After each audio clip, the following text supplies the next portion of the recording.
నమస్కారం. జయహో సక్సెస్ మంత్రాకు స్వాగతం.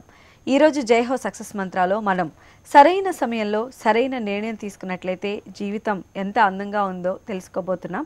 మరి ఈ అంశాన్ని వివరించడానికి మనతో పాటు ఉన్నారు ప్రముఖ సైకాలజిస్ట్ అలానే మోటివేషన్ స్పీకర్ అయినటువంటి ఆదిరాజ్ సత్యనారాయణ గారు. మరి వారిని అడిగి తెలుసుకుందాం.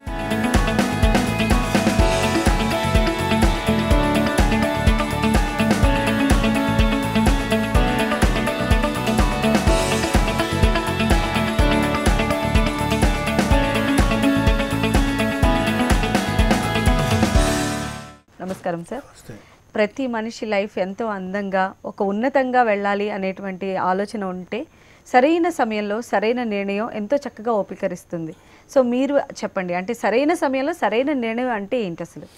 సరైన సమయంలో సరైన నిర్ణయం ఒకటే సరిపోదు. కరెక్ట్ డెసిషన్ మేకింగ్ అంటారు. డెసిషన్ మేకింగ్ ఒక కళ. అది ఎవరు ఎప్పుడు ఎలా తీసుకోవాలనేది ఎవరికి వాళ్ళకి ఒక బ్యారోమీటర్ లాగా ఉంటుంది మనసులో.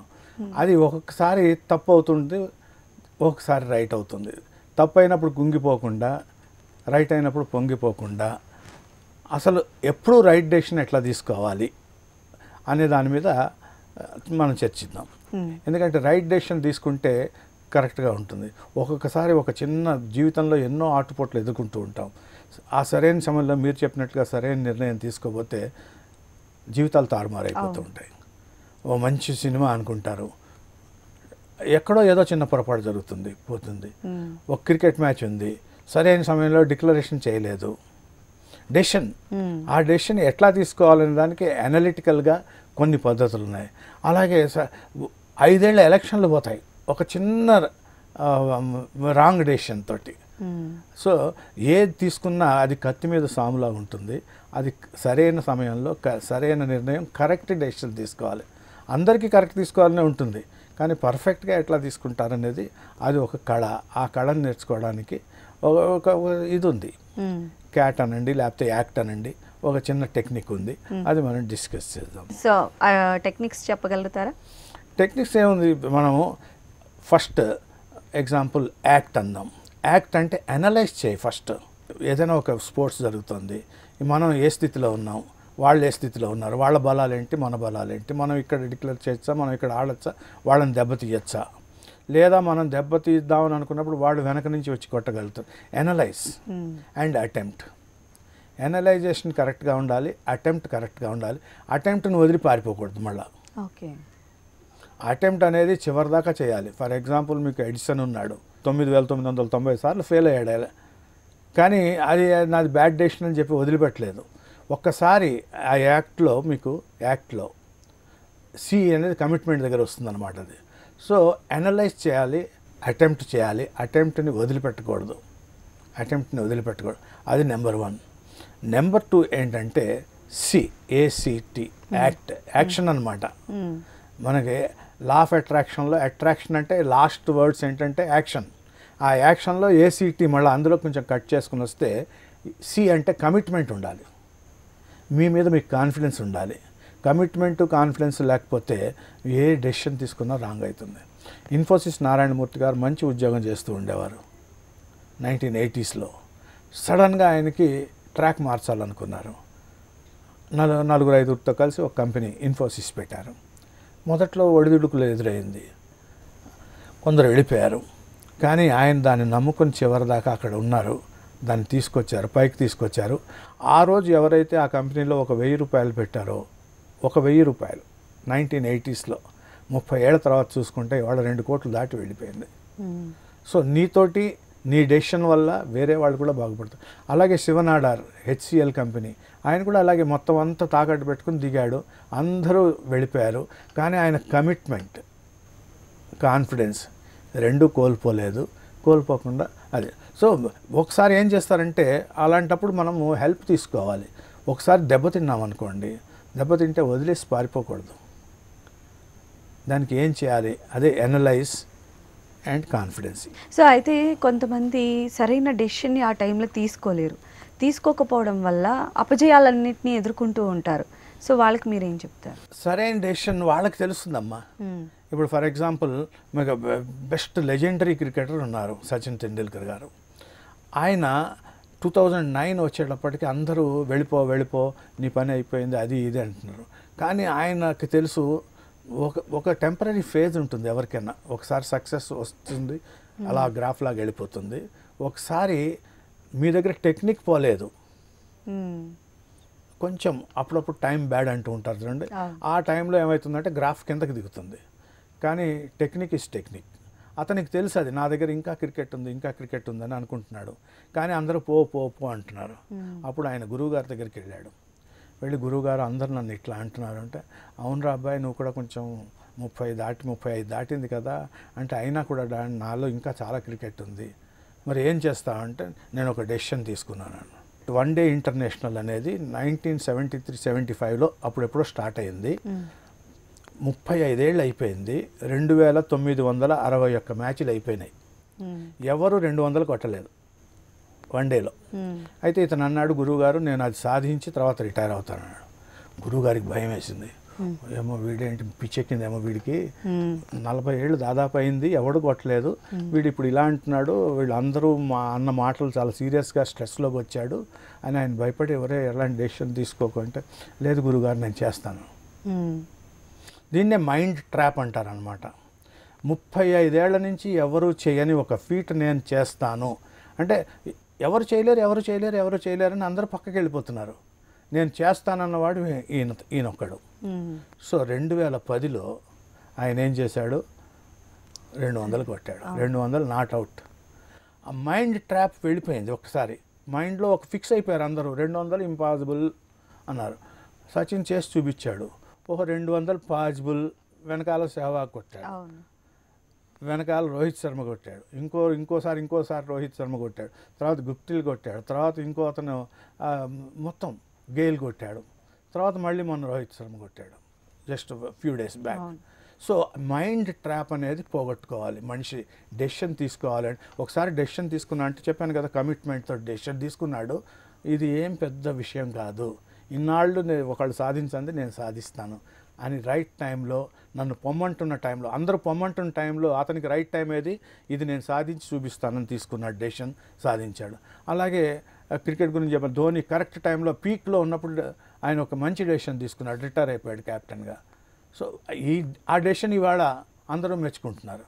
సో మనం డెసిషన్ అవతల వాళ్ళకి ఇన్కన్వీనియన్స్ కాకుండా మన కెరీర్ ముందుకు తీసుకుపోయేలాగా ఉండాలి. That is the important thing. జనరల్గా ఎంప్లాయీస్ కూడా వాళ్ళ లైఫ్లో కరెక్ట్ టైంలో తీసుకోవాల్సినటువంటి డెసిషన్ని తీసుకోలేకపోతారు. అంటే వాళ్ళకి అది కరెక్ట్గా అనిపించినప్పటికీ కూడా బట్ అది ప్రాక్టికల్గా వర్కౌట్ అవ్వదు. ఎందుకు వాళ్ళు ఎలాగా దీన్ని ఇచ్చి బయట, ఇది చెప్పాను కదా మైండ్ ట్రాప్. నేను ఎంత చేసినా ఆ బాస్ నన్ను మెచ్చుకోడు, నా మీదే ఆయన కోపం. నీ మీద ఎందుకు కోపం ఉంటుంది?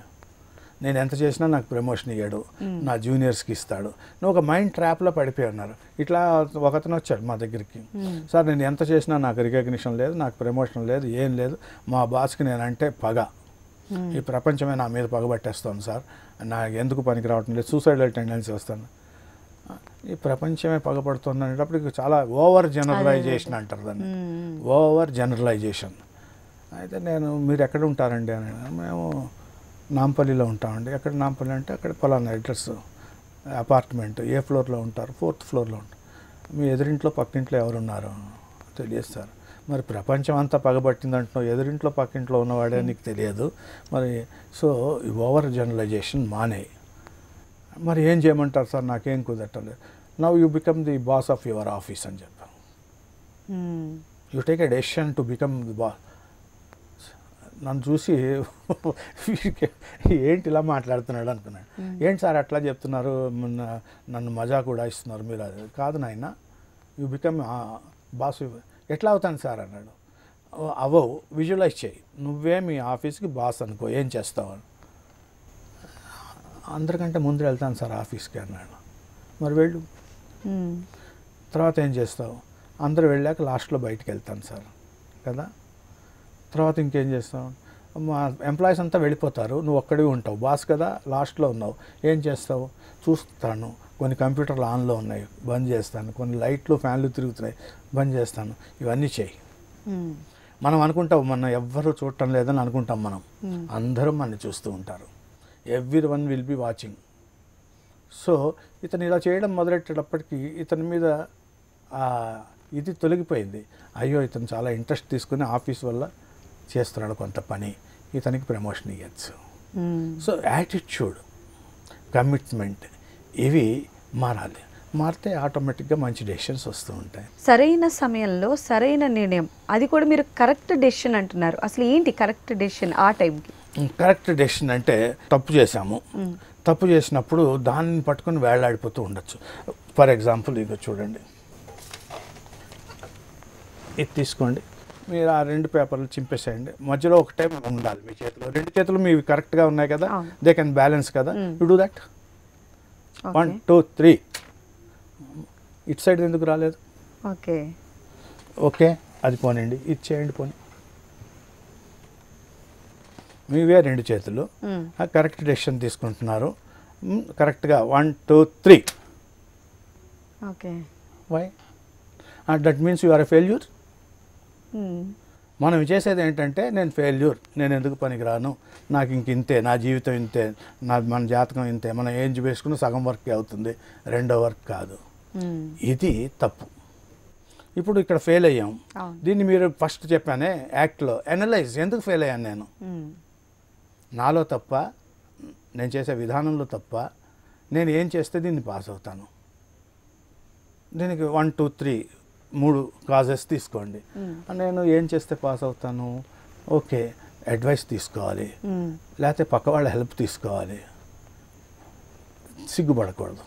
ఒకసారి మనతో చేతకానంటే మనం ఫెయిల్యూర్ అన్నట్లు కాదు, పక్క వాళ్ళ హెల్ప్ తీసుకుని చూస్తే ఈజీగా పని 1/2 అవుతుంది, సక్సెస్ అవుతుంది. ఫర్ ఎగ్జాంపుల్ ఇది తీసుకోండి, ఇప్పుడు చింపండి. ఓకే, సో నా హెల్ప్ తీసుకుంది, ఇప్పుడు నవ్ యు ఆర్ సక్సెస్ఫుల్. ఇది కూడా అంతే, మధ్యలో పట్టుకునేటప్పటికి ఏమవుతుంది? Okay. So some times we require help. అది తీసుకోవడానికి మొహమాట పడకూడదు.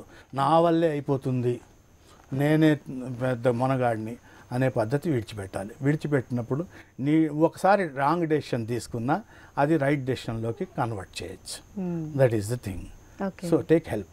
ఓకే, ప్రతి ఒక్క రంగంలో కూడా ఇలాంటిది ఉంటుందండి. లైక్ డెసిషన్ మేకింగ్ అనేది చాలా పెద్ద ఇంపాక్ట్ చూపిస్తుంది వాళ్ళ లైఫ్ కెరియర్స్లో. సో ఎలా చెప్తారు మీరు, వాటి గురించి ఎలా ఎక్స్ప్లెయిన్ చేస్తారు? లైఫ్ కెరియర్స్లో అంటే అకాడమిక్స్ దీనికి కూడా ప్రతిదానికి మీరు విజువలైజేషన్ ఎక్స్పర్ట్ అనుకోండి, మేము స్టడీ చేస్తాం ఫస్ట్. ఓకే, వీడికి విజువలైజేషన్ మీద ఎక్కువ ఉంది, చక్కగా మాట్లాడగలుగుతున్నారు, విజువలైజ్ చేయగలుగుతున్నారు, టీవీ యాంకర్గా పంపిస్తాం, లేకపోతే పెయింటర్, డ్రాయింగ్. ఓకే, మీరు మ్యాథ్స్ చక్కగా ఉంది, కానీ మ్యాథ్స్ చక్కగా ఉంది, అట్ ది సేమ్ టైం ఎకనామిక్స్లో ఇంపార్టెంట్ ఉంది, బ్యాంకింగ్ రంగం, ప్రతి దానికి హెల్పింగ్ వచ్చాయి. మనం చిన్న చిన్న మిస్టేక్స్ ఏం చేస్తూ ఉంటాయి అంటే, ₹1,00,000 డొనేషన్ కట్టి కాలేజీలో చేరిన తర్వాత ఒక ఏడాది తర్వాత స్ట్రెస్ తీసుకుని వెనక్కి వస్తాం. అంతకుముందే ఒక ₹500 పెట్టి వీడికి ఏది సరిగ్గా సూట్ అవుతుందో వెళ్ళరు. అలాగే ఒక బిల్డింగ్ కడతాము, ఈ ప్లాన్ నాకే తెలుసులే అని కట్టేస్తాము. ఒక ఇంజనీర్కి కానీ ఒక ఆర్కిటెక్ట్ కానీ ఒక 5-6 వేలు ఖర్చు పెడితే నువ్వు తర్వాత ఇది బాగోలేదు, అది బాగోలేదు, వాస్తు బాగోలేదు అని పడగొట్టాల్సిన అవసరం ఉండదు. చిన్న చిన్న టెక్నిక్స్, చిన్న మనకి తెలియంది ఇప్పుడు చెప్పాను కదా, వేరే వాళ్ళకి తెలిసింది వాళ్ళ దగ్గరికి పోయి తీసుకోవాలి. సో కెరియర్ని బిల్డప్ చేయడానికి కూడా అంతే. తర్వాత అటెంప్ట్ చేసినప్పుడు వదలొద్దని మీకు ఇందాక చెప్పాను. అటెంప్ట్ చేసినప్పుడు Abraham Lincoln 1830s 1831 he was a big failure in his business. 1835 పెళ్లి చేసుకుందాం అనుకున్న అమ్మాయి చచ్చిపోయింది. 1836 హెల్త్ ఖరాబ్ అయిపోయి ఆల్మోస్ట్ పెరటికల్గా తయారైపోయాడు. 1838 మళ్ళీ బిజినెస్లో లాస్ వచ్చింది. 38 నుంచి 1858 దాకా 9 ఎలక్షన్స్ కొట్లాడాడు. సెనేట్లో, రిపబ్లిక్లో, అక్కడ ఇక్కడ ప్రతి చోట లాస్, ప్రతి చోట he lost. On November 6, 1860 he won the election of president of America. చచ్చిపోయేదాకా పోస్ట్లో ఉన్నాడు. ఈ నెవర్ క్విట్, వదిలిపెట్టలేదు. ఆరంభించడు నీచ మానవుడు, ఆరంభించి పరిస్థితులు విఘ్నాయత్తులైన మధ్యములు అంటాడు. సో అసలు దుచ్చోన్న ఉత్సాహులై ప్రారంభార్థంలో ఉజ్జగించడం ఏదో ఒక పద్యం ఉంది. సో ధీరులు నిహన్యమానులవుతుందని చెప్పి, ఉత్తముడు, ఉత్తమ లక్షణం ఏంటంటే వదిలిపెట్టద్దు. వదిలిపెట్టకుండా ముందుకు పోయే రకంగా దాన్ని తీసుకెళ్తే success will be always with you. And decision, మీరు తీసుకున్న డెసిషన్ని మీరు స్టిక్ ఆన్ కావాలి. మీ మాట మీద మీకు నమ్మకం లేకపోతే వేరే వాళ్ళకి ఎందుకు నమ్మకం ఉంటుంది? సో మీరు తీసుకునే డెసిషన్ మీరు స్టిక్ ఆన్ కావాలి, ఆ డెసిషన్ ఫాలో కావాలి. ఆ డెసిషన్కి అవసరమైతే వేరే వాళ్ళ హెల్ప్ తీసుకోవాలి అండ్ విజయాన్ని సాధించాలి. అంటే ఎలాంటి ఈగోస్కి వెళ్లకుండా 2 మైండ్స్ ఖచ్చితంగా కూడా కలిస్తే ఒక మంచి అవుట్పుట్ అనేది వస్తుందంటారు. డెఫినెట్గా సహాయ సహకారాలు ఉంటే మన డెసిషన్ కరెక్ట్గా ఉంటుంది. సో ప్రతి వాడు ఒకలాగే ఉంటారమ్మా, ప్రతి వాడికి పని చేయాలని ఉంటుంది.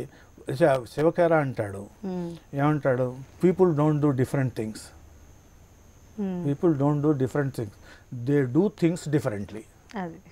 అంటే ఏంటి, ఉదయం నిద్ర లేవాలి, నాకు బద్ధకం, నేను లేవను.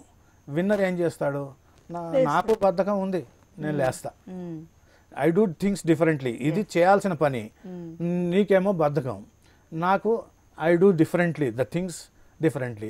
ఆఫీస్కి వెళ్ళడానికి చిరాకు, ఉద్యోగం చేయడానికి చిరాకు, బట్ నేను చేస్తాను. కష్టపడడానికి నీకు కష్టం, నాకు ఇష్టం లేదు కష్టపడ్డాం. ఏదో ఊరికే అన్నం పెడితే ఎవరైనా తినేసి కూర్చుందామని నాకు ఉంది, కానీ నేను కష్టపడతాను. So you have to do the things differently. అందరికీ ఒకటే రకమైన పనులు ఉంటాయి, ఆ పనులను డిఫరెంట్గా చేసిన వాడు సక్సెస్ అవుతాడు. డిఫరెంట్గా చేయకుండా నేను ఇలాగ మొనాటనస్గా ఉంటానన్నవాడు ఫెయిల్యూర్ అవుతూ ఉంటాడు. అంతే, డెసిషన్ టేకింగ్ ఏం చాలా చిన్న విషయం. కొన్నిసార్లు చేసే పనిని డిఫరెంట్గా చేస్తే మంచి డెసిషన్ అవుతుంది అంతే. ఓకే, ముఖ్యంగా చూసినట్లయితే స్త్రీలలో కూడా డెసిషన్ మేకింగ్కి సంబంధించి చాలా రకాలుగా అనుకుంటూ ఉంటారు. అంటే కొంతమంది వాళ్ళు చాలా స్ట్రాంగ్గా ఉంటారు డెసిషన్ మేకింగ్లో అంటారు, కొంతమంది ఏమో వాళ్ళకి ఏదైనా చిన్న డిఫికల్టీ వస్తే వాళ్ళు అసలు బ్యాలెన్స్ చేయలేరు అని కూడా చెప్తూ ఉంటారు. మీరేమంటారు సైకాలజిస్ట్గా? దీని ఏంటంటే there is a vast difference. ఇప్పుడు చాలామంది ఎక్స్పర్ట్స్ ఉన్నారు, లేడీస్లో కూడా పాలిటిక్స్లో ఉన్నారు, పేర్లు చెప్పకూడదు కానీ పాలిటిక్స్లో చక్కని సక్సెస్ఫుల్ పర్సనాలిటీస్ ఉన్నారు. అలాగే మొన్నటిదాకా ఎస్బీఐ, తర్వాత ఐసిఐసిఐ బ్యాంక్, వీళ్ళందరూ ఉన్నారు. వాళ్ళది ఏంటంటే ఒకసారి ఏంటంటే దేర్ ఈజ్ ఎ వ్యాస్ట్. మీకు ఒక పుస్తకం ఉంది, men are from Mars, women are from Venus. ఆ బుక్ చదివితే అది తెలుస్తుంది. అక్కడ ఏంటంటే చిన్న చిన్న గ్యాప్స్ ఉంటాయి, తప్పదు. భగవంతుడు సృష్టి చేసినప్పుడు వీళ్ళు వేరు వాళ్ళు వేరు అని సృష్టి చేశాడు. ఆ సృష్టి చేసినప్పుడు దాన్ని మనం యాక్సెప్ట్ చేయాలి. ఇప్పుడు లేడీస్ని ఏమంటాడంటే ఆ బుక్లో చంద్రవంకలు అంటారు, జెంట్స్ని ఏమంటాడు ఫెరోషియస్గా ఉంటాడు కాబట్టి వీడు సూర్యాంశ అంటాడు, అంటే సన్ టైప్, వాళ్ళు మూన్ టైప్. రాబోయే చందమామ అని పాడతారు కానీ రాబోయే సూర్యమామ అని పాడరు కదా, అని వాడు వస్తే డేంజర్.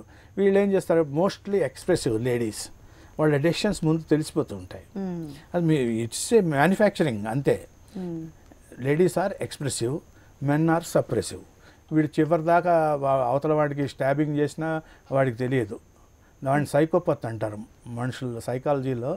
పక్కన ఉంటాడు, పొడి చేస్తాడు, వాడు తెలియదు మనకి. సైకోపత్ మెంటాలిటీ. లేడీస్లో అలా కాదు, వాళ్ళు చీట్ చేయరు, కరెక్ట్గా చేస్తారు అండ్ సక్సెస్ కూడా చూస్తారు. కాకపోతే వాళ్ళది ఓపెన్, బ్లాక్ మనీ ఉండదు అక్కడ. అది difference. They are also winners. So ఎలాంటి టిప్స్ చెప్తారండి? అంటే కరెక్ట్ టైం, ఒక సిచ్యువేషన్ మనకి ఎదురైంది, ఆ టైంలో ఈ డెసిషన్ తీసుకుంటే మనం లైఫ్ ముందుకు వెళుతుంది. మీకు రెండే చెప్పాను స్టార్టింగ్లో. యాక్షన్లో సి చెప్పాను, attempt till end, and C is confidence and commitment. వదిలిపెట్టద్దు, చివరిదాకా వెళ్ళండి, పోరాడండి. ఎవరిని కూడా నమ్మితే మీతో చివరిదాకా తీసుకెళ్ళాలి, అప్పుడే మీ మీద నమ్మకం ఉంటుంది. లేకపోతే వీడు చీట్ అని అనుకుంటారు. T is thinking, thought process. ఇవాళ నేను ఇక్కడ ఫెయిల్ అయ్యాను, ఆ ఫెయిల్ అయింది don't carry failure. You are not a failure, your decision is not a failure, your attempt is a failure. ఇంకా నేను ఫెయిల్, నా జీవితం ఇంతే, ఇంకా నాకు ఎందుకు పనికిరాదని వెళ్ళిపోతే ఏంటి లాభం సమాజం నుంచి తప్పుకుంటే? Attempt fail, you are not fail. ఇంకో అటెంప్ట్ చేస్తాను, ప్లాన్ బి చూస్తాను, ఇంకేమైనా మార్గాలు ఉన్నాయో చూస్తాను, దీనికి సొల్యూషన్ ఉందా చూస్తాను, ఇంకే విధంగా చేస్తే కరెక్ట్గా వస్తుందని చూస్తాను. ఇవేవి చూడకుండా ఇంకా నా జీవితం ఇంకా వేస్ట్ సార్, నేను తెలిసింది కదా, మీరు కూడా చూశారు కదా సార్, ఇట్లాగంటే. సో ఏదైనా కానీ నెగిటివ్ ఫీలింగ్స్ ఉంటే ఆ నెగిటివ్ ఫీలింగ్స్ని ఏం చేయమంటాడంటే వాటన్నిటిని ఒక కాగితం మీద రాయమంటాడు. నీకు క్లారిటీ వస్తుంది. క్లారిటీ వచ్చినప్పుడు చాణక్య నీతి ఇది. ఆయన ఏం చేశాడు, అన్ని కాగితం మీద రాసి ఒక ముళ్ళు గుచ్చుకుంది ఆయనకి. ఏం చేశాడు, దాన్ని కాల్చి ఆ బూడిద తాగేశాడు అంతే. So he he's followed it. ఈ నెగిటివ్ ఫీలింగ్స్ ఏవైతే ఉన్నాయో యు ఆర్ వెంటిలేటింగ్ ఇట్, దాన్ని బయటికి చెప్తున్నారు. బయటికి చెప్పి దాన్ని ఏం చేస్తున్నారు, తగలబెట్టేస్తున్నారు. మీ మనసులో ఉన్నవి you share with others. If you can't share you right on the paper, దాన్ని తగలబెట్టండి. సో మీ మనసులో ఫీలింగ్స్ బయటికి వెళ్ళిపోతాయి. సో లేకపోతే మీ మనసులో వేరే ఫీలింగ్స్ ఉన్నాయి, వాటిని ఒక గ్యాస్ బెలూన్లో నింపండి. ఇది ఇది ఇది ఇది దాన్ని పట్టుకుని వేళ్లాడద్దు. ఆ నెగిటివ్ థాట్ ఏదైతే, నెగిటివ్ డెసిషన్ ఏదైతే జరిగిందో దాన్ని పట్టుకుని దాన్నే అనుకుని వేళ్లాడద్దు. అవన్నీ నింపండి. ఆ బెలూన్ గాల్లో వదిలేయండి. ఆ బెలూన్ తేలిగ్గా పైకి వెళ్ళిపోతుంది. మీరు మీరు మనసు తేలిక పడిపోతూ ఉంటుంది. So that is the best technique. మీరు అది చేస్తే మీకు ఈ నెగిటివ్ వాటి ఇంపాక్ట్లు ఏవి ఉండవు.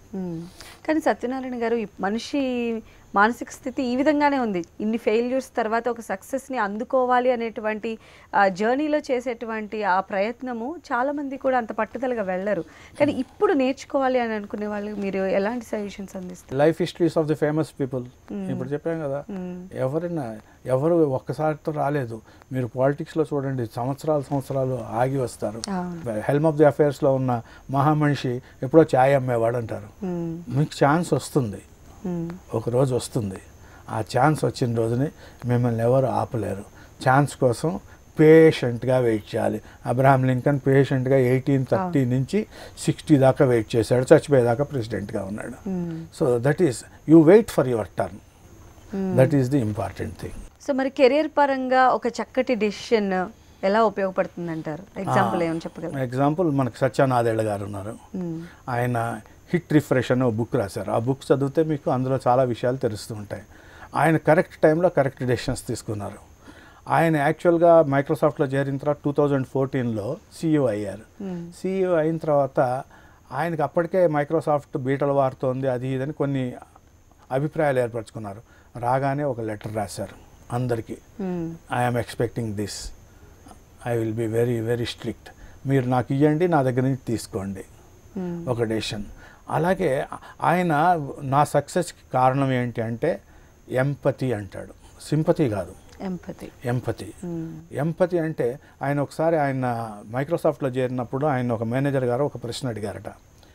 ఏమయ్యా, రోడ్డు మీద ఒక అబ్బాయి ఏడుస్తున్నాడు, నువ్వు ఎలా సముదాయిస్తావు? వాడికి పెద్ద దెబ్బ తగిలింది, ఏం చేస్తావు? నేను 911కి ఫోన్ చేస్తానండి. అక్కడ బుక్లో ఉంది అది. 911కి ఫోన్ అంతేనా? అంతే సార్, నీకు ఉద్యోగం ఇస్తాను కానీ నీలో ఇంకా పూర్తి మెచ్యూరిటీ రాలేదు. 911కి ఫోన్ చేసే లోపల వాడిని సముదాయించి వాడి దెబ్బకి ఏదైనా కాస్త ఇది చేసి వాడికి ఒక చాక్లెట్ ఇవ్వచ్చు కదా. అది నా దృక్పథాన్ని మార్చింది. సానుభూతి వేరు, సహానుభూతి వేరు. సహానుభూతి అంటే ఎంపతి. నాకు అది నా దృక్పథాన్ని మార్చింది. అండ్ ఎవరికి తెలియని విషయాలు ఆయన అందులో షేర్ చేసుకున్నారు. ఆయనకి 2 కూతుళ్ళు, ఒక కొడుకు బ్లైండ్, విజువల్లీ ఇంపేర్డ్ అండ్ వినపడదు, కమ్యూనికేషన్ మాట రాదు సరిగ్గా. సో అలాంటి అబ్బాయిని చూసి ఆయన చాలా టెన్షన్ పడ్డాడు. తర్వాత ఇది ఎప్పుడైతే ఈ సహానుభూతి అనేది ఆయన మైండ్లో నాటుకుపోయిందో, now is looking after that boy. మీకు ఒక వీడియో, మాధ్యమాల్లో ఒక వీడియో కూడా వచ్చింది, వాట్సాప్లో అక్కడక్కడ షేర్ చేశారు.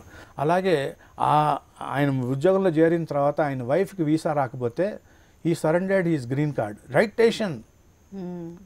ఆ డెసిషన్ చూసి వాళ్ళే ఆశ్చర్యపోయి, వద్దురా బాబు ఉండాలి, నువ్వు మాకు కావాలి అని చెప్పి మీ ఆవిడకి కూడా మేము తీసుకొస్తాం, right, you please wait. So whenever is taking a సహానుభూతి, empathy is the important factor to take right decision, correct decision at appropriate time. And there is no regret for that thereafter. That is the way Nadendla has written in the Hit Refresh book. Okay. Thank you so much అండి సత్యనారాయణ గారు. ఈరోజు మన లైఫ్లో correct decision యొక్క పాత్ర ఏ విధంగా ఉంది అనేది చాలా చక్కగా ఎక్స్ప్లెయిన్ చేశారు. థ్యాంక్ యూ సో మచ్ అండి. నమస్తే. ఇది ఇవాల్టి జై హో సక్సెస్ మంత్ర. మరో అంశంతో మళ్ళీ కలుసుకుందాం. అంతవరకు సెలవు. నమస్తే.